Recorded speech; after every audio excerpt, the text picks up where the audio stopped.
Vous allez écouter La vie et les aventures de Robinson Crusoe de Daniel Defoe, lu par Terry McMillan. Chapitre 1.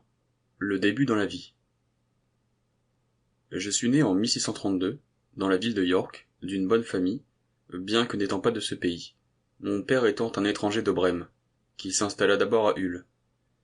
Il obtint une bonne fortune grâce aux marchandises et, abandonnant son métier, il vécut ensuite à York, d'où il épousa ma mère, dont les parents s'appelaient Robinson, une très bonne famille dans ce pays, et d'où je fus appelé Robinson Crusoe. Mais par la corruption habituelle des mots en Angleterre,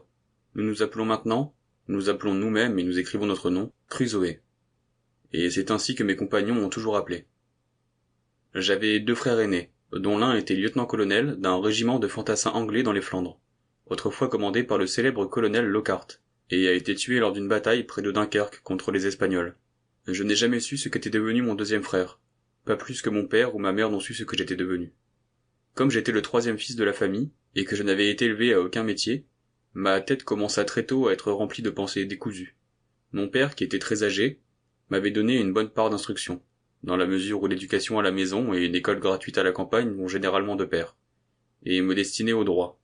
Mais je ne serais satisfait de rien d'autre que d'aller en mer, et mon penchant pour cela me conduisait si fortement contre la volonté, voire les ordres de mon père, et contre toutes les supplications et persuasions de ma mère et d'autres amis, qu'il semblait y avoir quelque chose de fatal dans cette propension de la nature, tendant directement à la vie de misère qui devait m'arriver. Mon père, un homme sage et grave, me donna de sérieux et excellents conseils contre ce qu'il prévoyait être mon dessein. Il m'appela un matin dans sa chambre, où il était confiné par la goutte, et m'exposa très chaleureusement sur ce sujet. Il me demanda quelle raison, plus qu'une simple envie de vagabondage, j'avais de quitter la maison de mon père et mon pays natal, où je pouvais être bien introduit, et où j'avais la perspective d'accroître ma fortune par l'application et l'industrie, avec une vie d'aisance et de plaisir. Il m'a dit que c'étaient les hommes dont la fortune était désespérée, d'une part, ou ceux qui aspiraient à une fortune supérieure d'autre part, qui partaient à l'étranger à l'aventure, pour s'élever par l'esprit d'entreprise, et se rendre célèbres dans des entreprises d'une nature hors de la route commune. Que toutes ces choses étaient soit trop au-dessus de moi, soit trop au-dessous, que le mien était l'état moyen, ou ce qu'on pourrait appeler la station supérieure de la vie basse, dont il avait constaté, par une longue expérience, qu'elle était le meilleur état du monde, le plus propre au bonheur humain, n'étant pas exposé aux misères et aux difficultés, au travail et aux souffrances de la partie mécanique de l'humanité,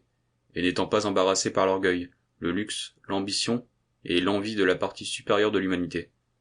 Il me dit que je pouvais juger du bonheur de cet état par cette seule chose, à savoir que c'était l'état de vie que tous les autres peuples enviaient,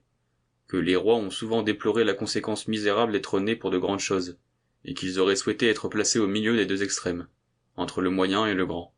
que le sage a donné son témoignage à cela, comme norme de félicité, quand il a prié de n'avoir ni pauvreté ni richesse.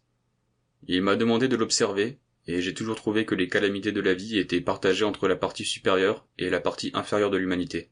mais que la station intermédiaire avait le moins de désastres, et n'était pas exposée à autant de vicissitudes que la partie supérieure ou inférieure de l'humanité, qu'il n'était pas soumis à tant de désagréments et de malaises, soit du corps, soit de l'esprit, que ceux qui, par une vie vicieuse, le luxe et les extravagances d'une part, ou par un travail pénible, le manque de produits de première nécessité et une alimentation moyenne ou insuffisante d'autre part, s'attirent des désagréments par les conséquences naturelles de leur mode de vie, que la station moyenne de la vie était calculée pour toutes sortes de vertus et toutes sortes de plaisirs, que la paix et l'abondance étaient les servantes d'une fortune moyenne, que la tempérance, la modération, la tranquillité, la santé, la société, toutes les distractions agréables et tous les plaisirs désirables étaient les bénédictions qui accompagnaient la station intermédiaire de la vie, que c'est ainsi que les hommes traversaient le monde en silence et sans heurts, et qu'ils en sortaient confortablement, sans être gênés par les travaux des mains ou de la tête, sans être vendus à une vie d'esclavage pour le pain quotidien, sans être harcelés par des circonstances troublantes qui privaient l'âme de la paix et le corps du repos, sans être enragés par la passion de l'envie, ou par le désir secret et brûlant de l'ambition des grandes choses, mais dans des circonstances faciles, glissant doucement à travers le monde, et goûtant raisonnablement les douceurs de la vie, sans l'amertume, sentant qu'ils sont heureux, et apprenant par l'expérience de chaque jour à le savoir plus raisonnablement. Après cela, il me pressa sérieusement, et de la manière la plus affectueuse de ne pas jouer au jeune homme, ni de me précipiter dans des misères que la nature et la condition de vie dans laquelle j'étais né semblaient avoir prévues, que je n'avais pas besoin de chercher mon pain, qu'il ferait bien pour moi, et qu'il s'efforcerait de me faire entrer loyalement dans le genre de vie qu'il venait de me recommander, que si je n'étais pas très facile et très heureux Sample complete. Ready to continue?